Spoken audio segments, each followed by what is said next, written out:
All right, Feisties, welcome back. We're here with Katie Zaferis, Joanne Murphy, and we have a special guest today. You know her, you love her. Sarah True is joining us. How are you, Sarah?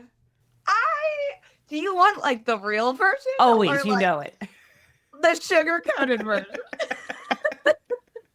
How much podcast realness are we bringing this with?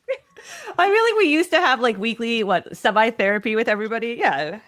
How is it? Okay, here's the thing we wanted to ask you, Sarah. You and your siblings have been famous lately for being famous siblings in the New York Times, on a podcast, in a book. How did that happen? Okay. First of all, not famous. Infamous. No. So basically there was the New York Times writer, Susan Dominus, and she somehow met my sister, who's a writer, and was like, wait a second, you have a sibling who's a professional athlete. Oh, and your brother also like does really well in his space. What the heck? Basically, it became a project for somebody who was a mother being like, how do I raise successful kids? And so she ended up writing an entire book about families. And we just happened to get roped into it. So we had a little chapter, but for whatever reason, in the promotion of this book, the DLE is the New York Times podcast. They're going to promote their own writer, right? Right. So there just was like some buzz, and now I am dying because you're asking me about it. Thanks, Kelly. Well, so did they reach a conclusion on how to produce successful siblings? No, so it's less. It's. I think the thesis was essentially, it doesn't matter what you do necessarily as a parent, as much as like the relationships between siblings have the potential to shape the outcome of, whether or not your kids are successful. Like that's more powerful based on her examination. Then those dynamics are more powerful than parenting. Like parents can kind of set the groundwork to allow the conditions for that to happen. But like this, the really driven, like all the kids are just, type A high achiever type, like that has to be intrinsic. And some of that just starts from an early level, what you see with your siblings. Do we agree on the findings?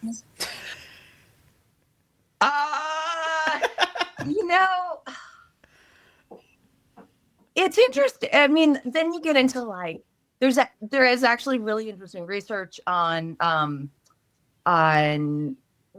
birth order and things like that. I mean, there's some good research to suggest some of this, but like, I have an only child, so I'm like, hey, Susan, what am I supposed to do? Oh, your kid. Yeah. Yeah. Like, write another book. I'm actually thinking that about like, if the relationship with your sibling is so important for the success of each other, how does that work if you're an only child? Yeah. Yeah, I only have one kid. Yeah, what's he gonna do? Yeah. Right. Yeah. Maybe it's the cousins. Maybe it's the cousins become maybe it's the cousin. And honestly, at the end of the day, like I think most parents just care that their kids are happy and well adjusted, and anything else, whatever. That's my conclusion. Pretty sure there's a lot of successful stories, no matter. Right. Well, part of her book was that the idea of success is just so individual, and the external trappings of success, like it's a double-edged sword, right? So what fuels people can also be the byproduct of a lot of struggles. Sure. Like there's a reason why people who work really hard, like a lot of them have a bit of a chip on their shoulder. So then you have a whole family with chips on their shoulder. Giving becomes like a really fun time. And did you enjoy the process, Sarah? What's that? Did you enjoy the process of the whole thing? No, I hate it. Oh. No, it was funny because I saw her. She had me come to this event, so it was fun. I got to see my sister, and if you have adult siblings, you really don't spend a lot of time with them one-on-one, especially once you have kids. So I got to spend the night with my sister in New York City, and we got lost in the subway, and we had a great old time. So like, I can't remember the last time it was just the two of us having a little sleepover. So that was the positive. Yeah. But I don't see Sarah as somebody who like loves PR and like a book tour campaign. No. Wait till they start doing live shows of the podcast. Oh no. This podcast? No, with the book, yeah. No, Feisty team. This is when AI comes on board and like make me look super glam because I'm a very tired cookie right now. Tired puppy? I don't know. All right. Well, okay. You're getting my D game right now. I am getting your D game. I also feel like I've let you go off on I used to let you go off on totally non-triathlon related topics, and we've done that again. And now I feel like I have to ask Sarah, what are you actually doing in triathlon these days? So, remember how I said, do you want the real version? Yes. It's been 2025 has been not great. Yes. Let me tell you. So apparently, it's really hard to do clinical work and be a parent and go to school and write your dissertation and try to be a professional athlete too on the side. And it's kind of caught up with me. Really? Are you sure? I know. Only just now it's caught up with you. You're in May, nearly in June. Like, it's kind of kicked my ass 2025. So there was this marathon I wanted to do. Oh yeah. And I was getting pretty fit. And then I ended up with this hip injury. And like I haven't really been able to do much for the past couple months. And I think like a lot of people, probably a lot of the people who listen to this podcast can relate to this.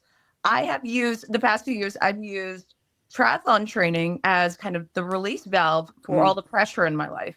And I think the past 2 months have been like a real, come to Jesus moment. Like, this is why I stay active. And because it's so instrumental, like keeping the stress at bay. So yeah, the past couple of months have not been fun. But it's okay because I'm healthier. I'm out there. I'm getting active. The snow has melted. It's green. And yeah. So Kelly, don't ask me all the hard questions. I'm not a journalist, but well, I'm glad you're getting out there again. That's good. I wasn't thinking about you this morning, but I was thinking about the whole like when you really can't do as much stuff as you're used to doing. Because I've been in that spot. I think Katie's been in that spot lately. We're on like opposite sides of the delivery process. And it's like, it's kind of shitty. Mm-hmm. Mm-hmm.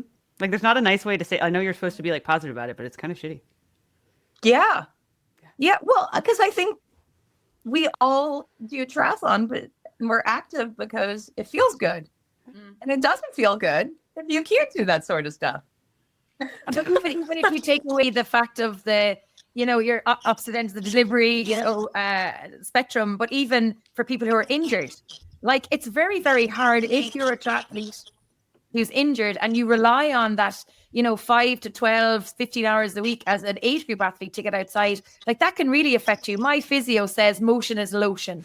It doesn't matter what you do, no matter what it is, at whatever level, as long as you're moving, it is lotion. And John, you know what happens when you don't have that lotion? Things get all rusty and creaky. And it is not fun. Nobody enjoys it. No. All right. Well, so we all need more lotion in our life. We do. All right. We're going to take a short ad break, and then we're going to come back and actually talk about triathlon and not just, about Sarah. But we'll be back in a minute.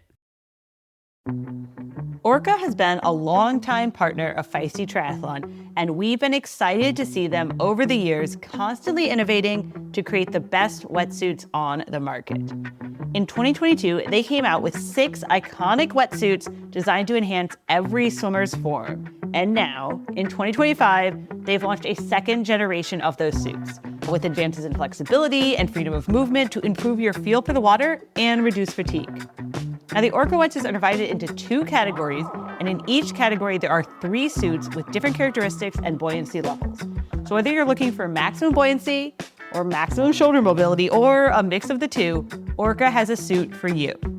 Get ready for race season with an Orca wetsuit and use the code Feisty15 for 15% off at orca.com. That's Feisty15 for 15% off at orca.com. Hey Feisties, Sarah Gross here. We are so excited to be back with you here on our new, shiny, Feisty Triathlon podcast.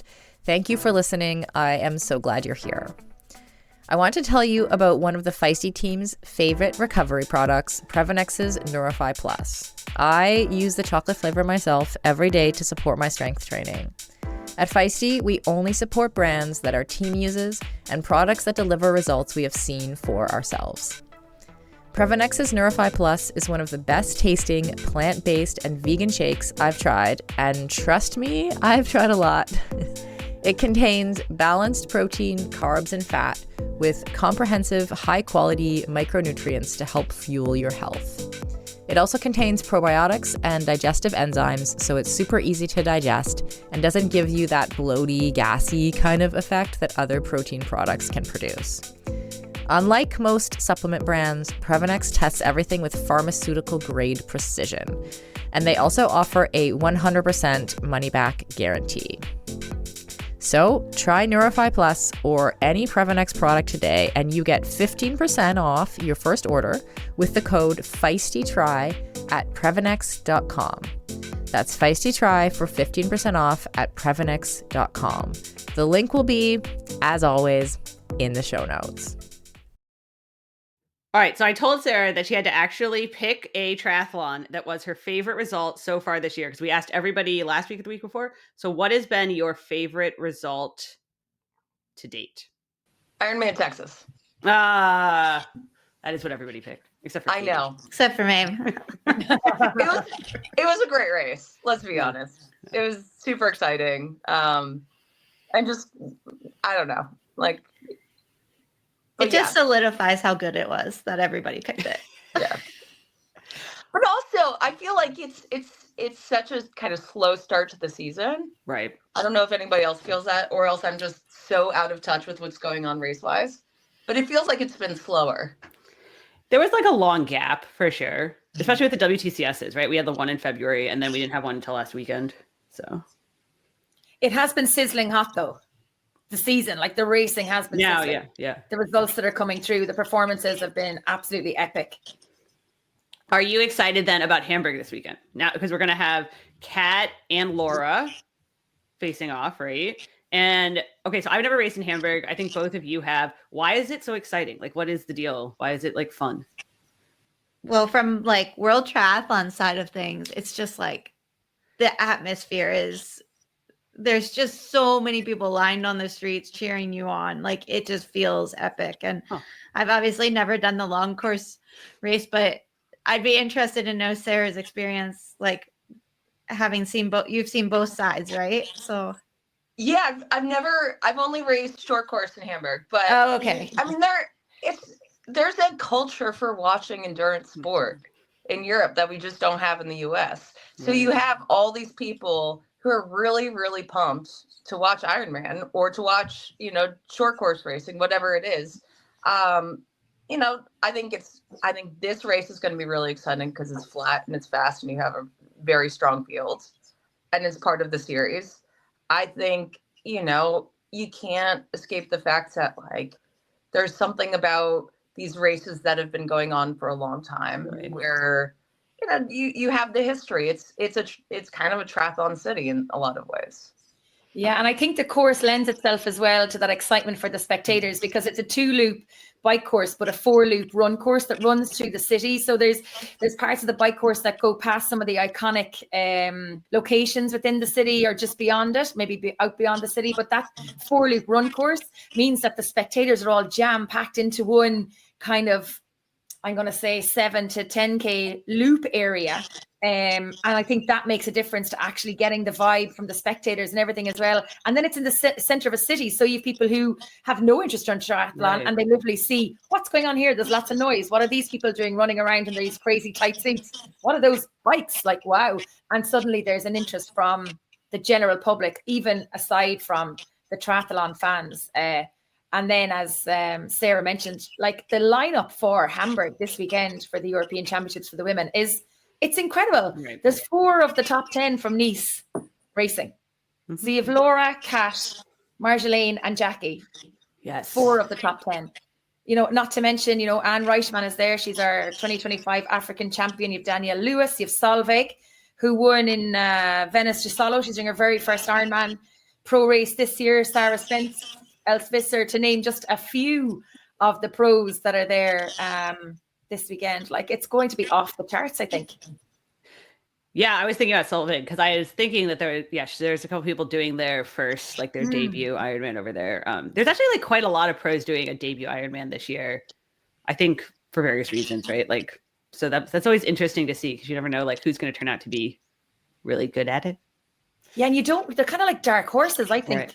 Because you don't really know, okay, so at an age group level, and then they're stepping up to the pro level, at age group, yes, you can be successful against your age group, but it depends on what race you turn up at. And then suddenly you're at a big Ironman race or a big challenge race or whatever race it is. And suddenly it's like, oh, wow, they're definitely somebody to watch out for.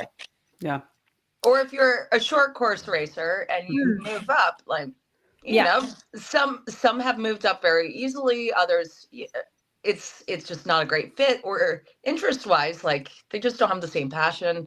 But it's always kind of fun to see people go through their debut. Yeah. So that'll be interesting.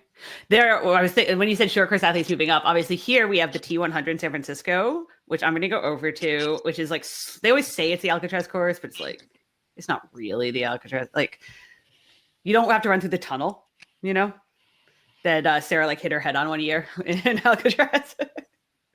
But that's a lot of short course athletes now, especially in the men's field, but also in the men's field. You have just a lot of the taking a year off from the Olympic circuit, right? Because we're Taylor and Kate Waugh are going head to head in San Francisco, which I think is going to be very exciting.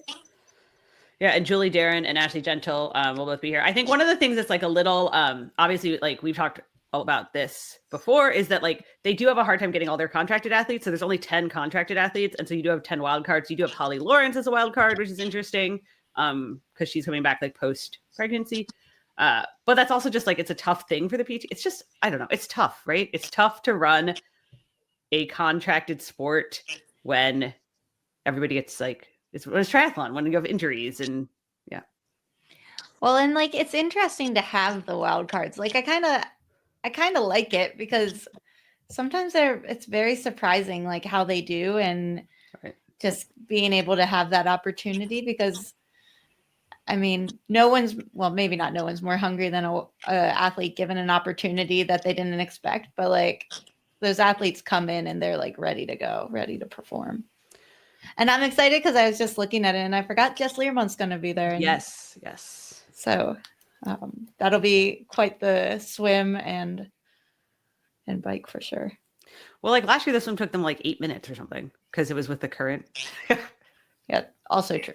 It can do that, but it can also be like double that for Alcatraz. Like it all depends on what line people take, or like, what the current's doing. For sure. For people, for age groupers who have done Alcatraz, they drop the pros off a lot closer in the boat, like a lot closer. Oh, that's too bad. Yeah. That was partially why it was so fast, I think. Or as Taylor said after last year, we fake escaped. We only did like half of it.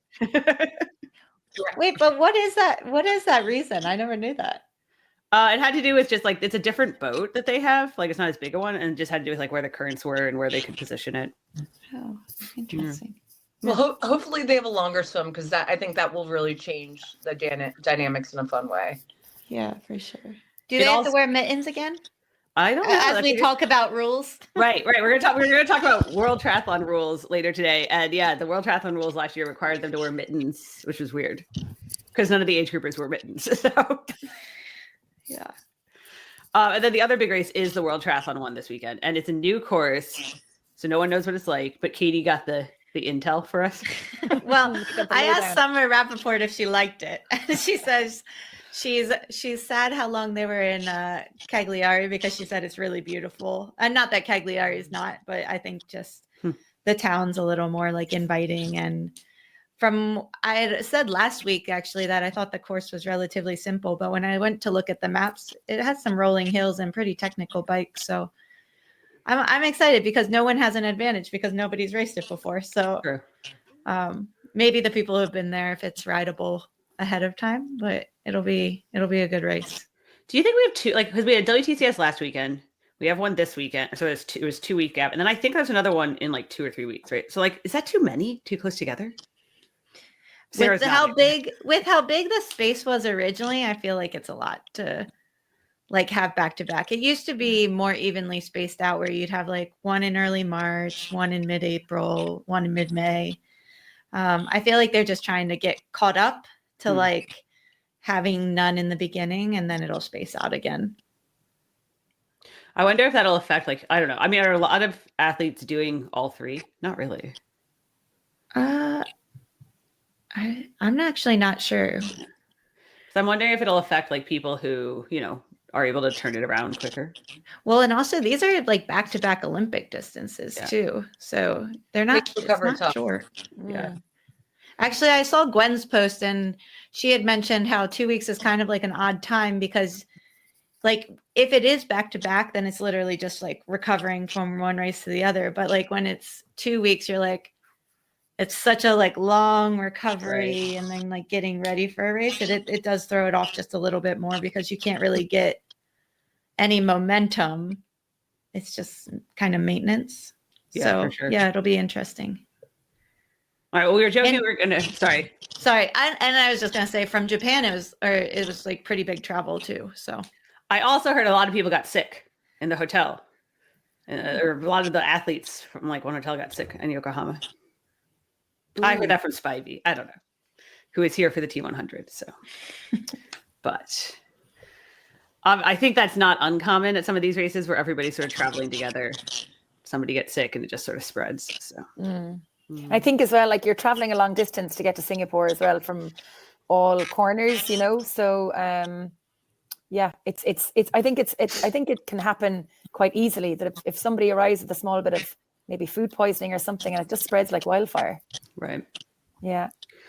All right. We were joking that we were going to talk about rules, but I don't feel like we really want to talk about rules. We kind of want to talk about rules. All right. So here's my question. Have you guys been following all the drama about water bottle rules in Ireland? I tried to explain this to my parents. I was like, the big drama in triathlon this week is the size of your water bottles. And they were like, your sport is really boring.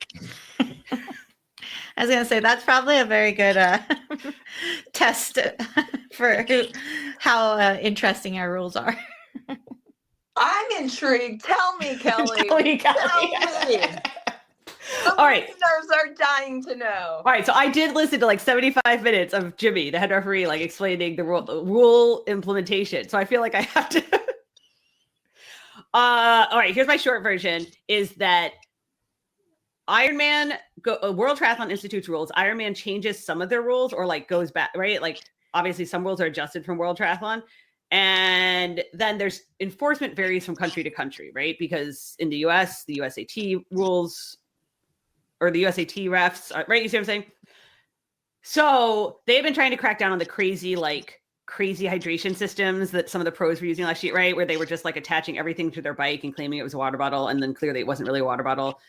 That was what was like kind of cracked down on. The actual rule, according to, has not changed. But apparently what happened was in Germany, of course, the Germans, their interpretation was very strict, was that like, if we're going to put regulations on how much you can carry, which was 2 liters in the front, 1 liter per bottle in the back, and it all had to fit into an imaginary 30 by 30 container, then if you really strictly interpreted that, then some of the built-in storage on bikes wasn't legal.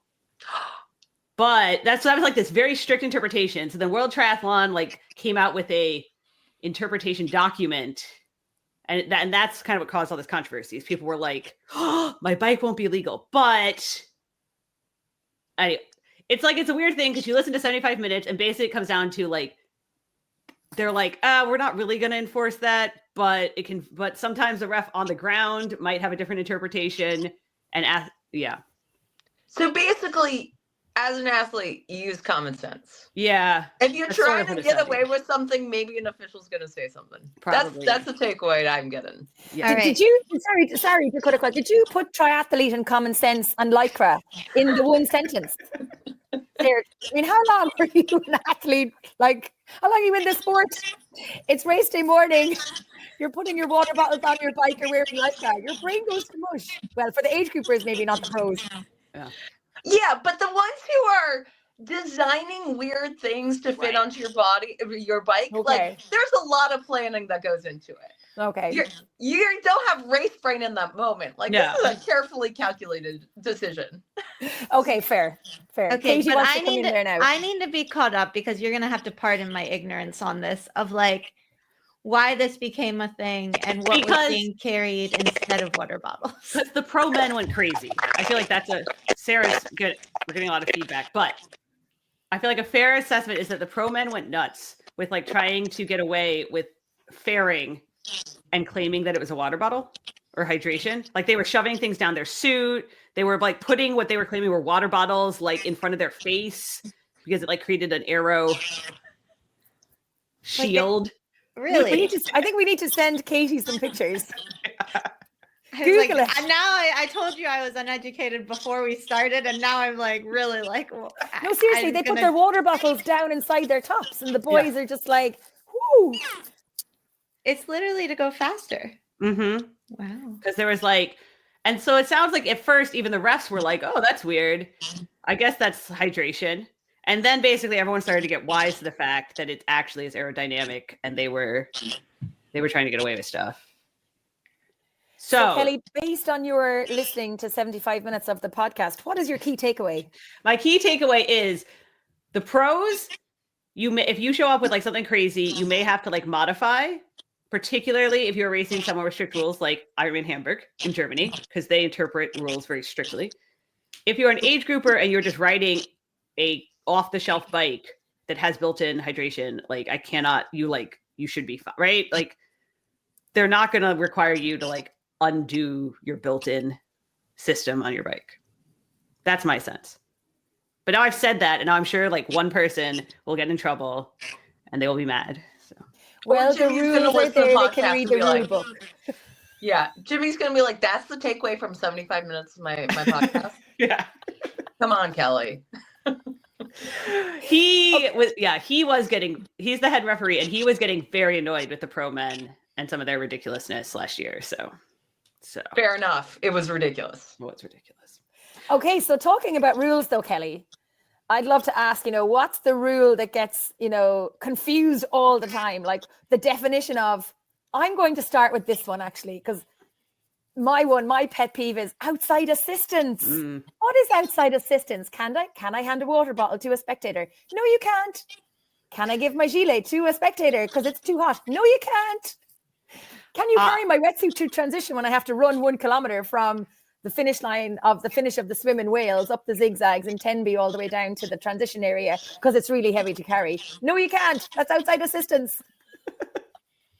I hate when the people do the like, okay, so like, again, they were just trying to get around the rules. They know outside assistance is banned. And they're like, oh, my husband just happened to drop this on the ground. And now I'm going to pick it up. I saw people do that in Kona. And I was like, No. No.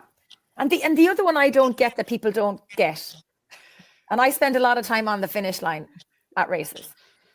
Ironman have a rule of do not bring anybody down the finish line. Oh. The rule is there. Safety of the athletes, safety of the spectators, safety of any children that you might decide to carry down the finish line. I don't get why you would bring a spectator or a spouse or a kid down the finish line. It's a rule. You get disqualified on the finish line. I understand the emotional side of it and the support and all of that, but you are the athlete. It's your finish line, and you could impede other athletes trying to qualify for different races. I'm just like, why break that rule? Why break it? Has anybody tried to bring like a dog down the finish line? Because it may not specify. It may be just humans. Maybe we need to get on to Jimmy Rigatello and ask him. Is that in the rule book? I better text him. Like they pick up their dog and start running down. But dogs are pets, and families' pets are as important as their children, or maybe they don't have children and a pet as a child to them. So I think that's a very valid question. I'd love to know what the Feisties think of that question. I'm bringing a dog, but now I'm like, I feel like I've seen that a bunch, but I guess at non-Ironman, at like local races, because you could do that at your like community Carry your dog Olympics. across the line? Yeah, sure. Maybe it's a Carna Cross triathlon with the dog. Put the dog on the carrier at the front to be aerodynamic. With the dog. We're going downhill here quickly. We are. I was gonna say, okay, so rules that get misinterpreted. The rule I feel like I have to explain every year, because I'm in a lot of like beginner Facebook groups, and every year somebody's like, no, you're not allowed to race in a sports bra. And they're all like, oh my God, I can't race in a sports bra. You are allowed to race in a sports bra. Like, not in World Triathlon rules. Katie's looking at me now. Not in like World Triathlon, if you're racing World Championship triathlete, but in Ironman races, in local like Olympics in the US, you are allowed to race in a sports bra. So, and I have confirmed this with every possible rule official. So, what are your guys's? I feel like we just have so many rules in World Triathlon that I like can't think of anything that seems like weird to me. Like everything kind of has its place, but I'll let Sarah go, and then maybe if I think of something, I can. I think like the music on the bike kills me. We're like, you really want to have like a radio on your bike? You think you can't do it without a little entertainment? I think that's a good one. I saw, buddy, I think I've told you this before. I saw someone answer their phone in the middle of a triathlon. Can I tell you about somebody vaping? You're not allowed to vape, or are you allowed to bring a phone? You're allowed to bring a phone at an Ironman race. You're allowed to carry a phone, but you are not allowed to use it. And if you do, then you may step off your bike or step off the course and use it. I believe my understanding, but you're not allowed to generally have a phone to use it and make a call. But yeah, at Ironman Ireland before, back in 2019 on Windmill Hill, it was a steep descent. So this guy was pushing his bike up the hill, and then he pulled a vape out of his back pocket, and he had a vape on the hill.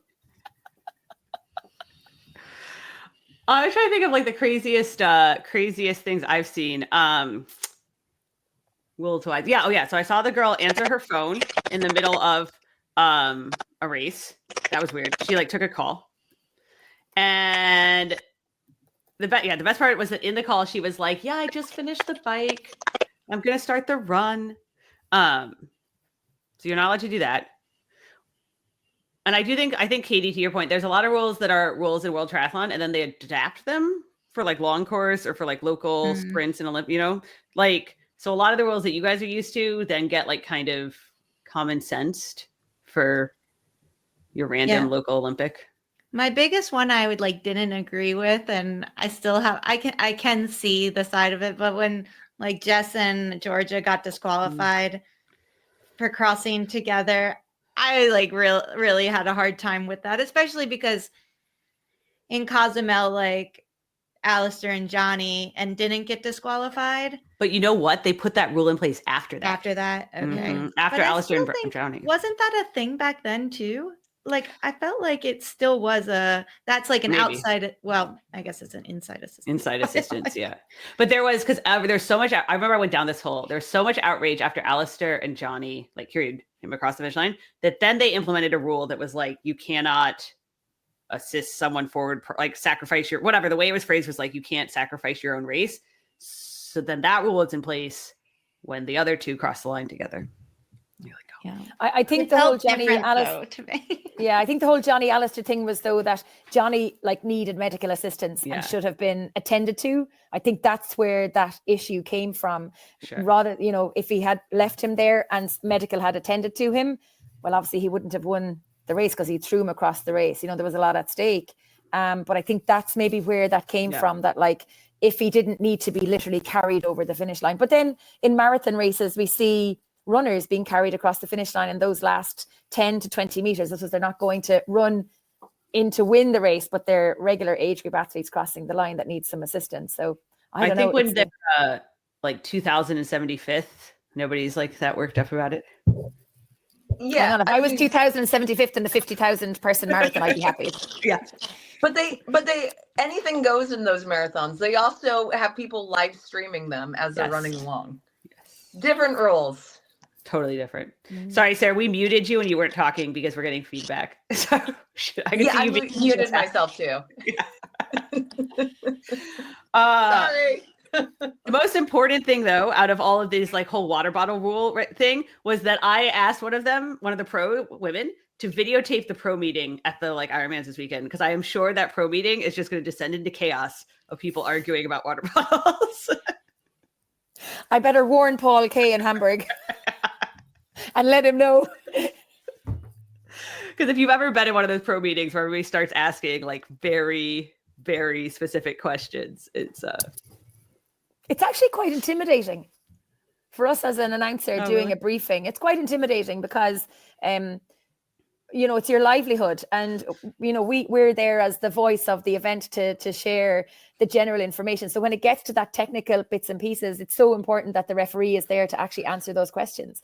And we can see the frustrations, when there are some things that, the athletes are turning up and racing and there's these things happening and changes and all that kind of stuff. So, but as a presenter who doesn't get fazed by much, it can be quite intimidating.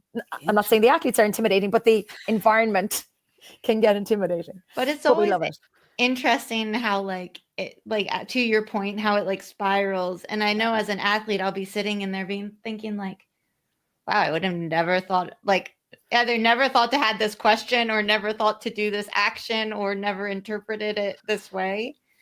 So it's kind of like, I'm like, wow. It's also always funny, like, well, okay, again, I don't think this is true in World Triathlon, but in like, if certain big name athletes raise concerns, things can get changed. Is Sarah's nodding. It happens. I remember that happening there too. Where just all of a sudden there's a little wiggle room. It does happen. I was going to say, when you have big names speaking up, there are certain voices in the room where all of a sudden you're as another person in the room, you're like, oh no, because it's going to escalate. Because somebody else, like one of their competitors, gets all like worked up, and it's really like a pissing contest between them. And you're like, this is going to be a 15-minute thing, and really the two, just take it outside, boys. Yeah, it's the boys. Yeah. It's definitely the boys.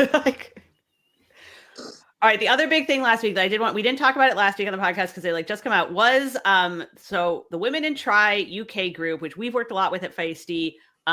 They also worked a lot with She Races to help expand triathlon. They did this analysis of competitiveness in the age group fields. Now, obviously, this is in the context of how to qualify people to a world championship, which is kind of almost a separate debate. But they wanted to there's a lot of people who basically say the women's age group field isn't as good, so they shouldn't get as many spots, which I have a fundamental problem with that as a respect situation. But so they analyzed the women's field and the men's field and came out with this report that said basically the women's field is more competitive. And the way they did it, because I think the thing is lots of people have done analysis like this, and you just have to define good or competitive however you want to define it. They defined it as a certain percentage behind the winner. And then they went and saw how many people are in that percentage of time behind the winner. And there are this many in the women's field and this many in the men's field. And it's a bigger portion of the women are within a percent time. But other people have defined good, right? The PTO obviously spend a lot of time on their strength of field ranking, there's different ways to do this. Does that, and I'm going to I know two of you have never raced age group, but does that seem accurate to you that age group women who show up for Ironman, they're good? If they're showing up, they're legit. It tracked for me is all I'm saying. The only thing I can think of is I know a lot more men who just sign up for an Ironman with no training. Right. And the women who I know sign up for races, put in the preparation to a higher level, which doesn't necessarily mean training like professionals, but they're not just going onto a start line of an Ironman having never trained for it. No, I don't think that's happening. It certainly happens, but I don't think you get the same number of people just kind of casually. Or as my husband jokes, in the guys, hope springs eternal. But is it not a thing of life as well, where if a man sees a job description and there's 20 points to be hit in the job description and he hits 6 of them, or he hits 10 of them, and a woman and he'll say, oh sure, I'll go for that, I'll give it a shot, and then the woman applicant will look at it and she'll go, God, I fit 15 of those, I'm not qualified for that. Mm-hmm. There's a different psyche with the way we're made up, I think, in terms of what we're going to do. If that's to your point there, Katie, in terms of the women it's more of a specific decision rather than a kind of a whim. That tracks with like some of the other studies that show like women are better at pacing in like marathons or ultra marathons and stuff. But then it always makes me laugh, because then it's like, do we reach real equality when women are willing to go out there and blow up just as much? You see what I'm saying? Like, Sarah was raising her hand. Because like part of me is like, well, are we just like, are we like, should we be applying to the jobs we're not qualified for? Should we be? Well, we're more qualified than some of the men. Yeah. It's not that we're not qualified. It's just that our perception as women is that we're not as good as a man who thinks he has all the qualities. He only has 5 of them. We have 10 out of the 20, and we don't think we're good enough. Apply this for that tracks job. in my relationship with Tommy. But that's my main example. Sarah, you're still on mute. Yeah. Yeah, I think my problem is I just have gotten stuck in research brain. So I'm like, I want to see how they conducted their analysis. They took 35 Ironman races. But like, I want to see the stats. I want to see, like, yeah. We need to see the send numbers. you. I will send you the report, Sarah. I want to know their methodology. She has a really strong teacher voice. I'm kind of scared of Sarah True. I want to see their methodology. I will say, I think they did it very straightforward, where like they took 35 Ironman races from the last 2 years and just like defined like competitive top performing as 15% within 15% of the age group winner's time. And then they just ran that on all those races, right? I've seen other people do this thing where like, if we take out the age group winner because they could be an anomaly, then we compare the, right? Like, so I've seen other people do more complicated versions, but this was like very straightforward. So. What I thought was quite interesting about their research or about their findings was that athletes based in Europe and Asia are skewed against in terms of numbers of participation, because there's a higher rate of participation of women in Ironman races in the US. So there's like between 20 to 30%, whereas in the UK, Europe, we've got less people participating, less females participating. So they're only maybe 12% of the field maybe on average. For some of the UK races specifically, and if you have a field, 12%, it's very low. For the women's field, definitely in the UK, 12 to 15%. We might get 20% on Ironman 70.3, but it's different. I think personally, it's very different for athletes based in the UK versus athletes based in America. Majority of the places in America have good weather. Maybe a bit more opportunity for training in terms of weather and that. Whereas in the UK, we have UK, Ireland. We've got really bad weather in terms of getting outdoors to train and things like that. So that's an additional barrier to Ironman racing that we need to consider when we're signing up to something. But I thought it was quite interesting how the qualification is skewed against female athletes based in Europe, because we've less participation. General. To your point, like where the fields are the smallest, like they almost have to be the most dedicated. It's kind of like, if you're going to do it, like you really have. So then it almost, it's like double, it's like hitting them doubly hard to have fewer spots then, because those are the most. Yeah. So it's a tough, or Brazil's another good example, because they have very low rates of female participation there, but they're all super good. So it was interesting. You should definitely argue about it with your husband if this is because he took it a little personally. Tell us next week how you get on. Who won? Anyway, I will share the report in the show notes so that Sarah can go and examine the methodology and send us, because I've also seen a lot of the comments, and you can send one of those long comments that people send back about I've seen some crazy ones. So The analysis of the analysis. yes. Yeah, I just want to know how robust it is. Like, I want to know what, they use for stats. Like, I will say Bianca does like financial analysis for a bank, so I think she's like pretty solid. Yeah. but still, The craziest Kelly, I'm just doing my due diligence. Good. I've seen a lot of the responses because people send them to me and whatever. But the craziest one I saw was that, you guys, it's just biology that men are more varied than women. It's been proven. This is just like biologically true. Google it. What does that even mean? I don't know. What was your methodology in coming up with that sentence? Yeah, I want to see that person's resources. Like what's the reference list for that? Yeah. I feel like Katie is like sitting looking at us going, these girls are gone off on a weird discussion today. Why did I even turn up to this podcast record? Hey, this is why I got kicked off the podcast. Kelly's like, I can't handle Sarah anymore. Let's find some sane people for this. But you're like, you communicated. I'm just like, oh, I feel like this is going over my head here. So I just sit there stunned. It's actually interesting because you've never done like age group Ironman style racing. So you're like, what the fuck are you people talking about? Well, that's exactly what I'm like. I'm literally like Googling a little bit over here, trying to catch up. But yeah, there is definitely a lapse in knowledge and experience with it. I'm like, okay, I feel like you're just going to be teaching me every podcast. I feel like we should have Sarah on like once every couple of weeks just to inject some like methodology things with us that we should learn more. Okay. What was the word you taught me, Sarah? That's about in draft legal racing, it's much more varied in terms of output. Oh, the stochastic. I use that word. Well, just the effort's more stochastic. Yeah. I'd agree with that. Also, it means learned a new word. It means varied, Joanne. Clearly, I need to go and look up the Oxford English Dictionary. Or maybe I'll just pop it into ChatGPT and go, what's that word they were talking about?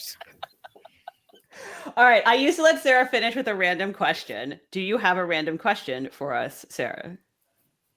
So right now, I am battling with my neighborhood deer. I planted some tomatoes and I'm at war with them because they keep on eating the tomatoes. What should I do? Okay. I have heard, this is really about coyotes, but I heard for coyotes, you get bear urine and you spread it around the perimeter. You're like making a face. So you could try that for deer. Or whatever urine you have access to. This conversation has gone totally over my head. Oh, man. When you said random question, I thought I'm just random triathlon question. After this podcast, and get around my garden. All right, I'll try it and let you know. Thanks. Report back on your methodology.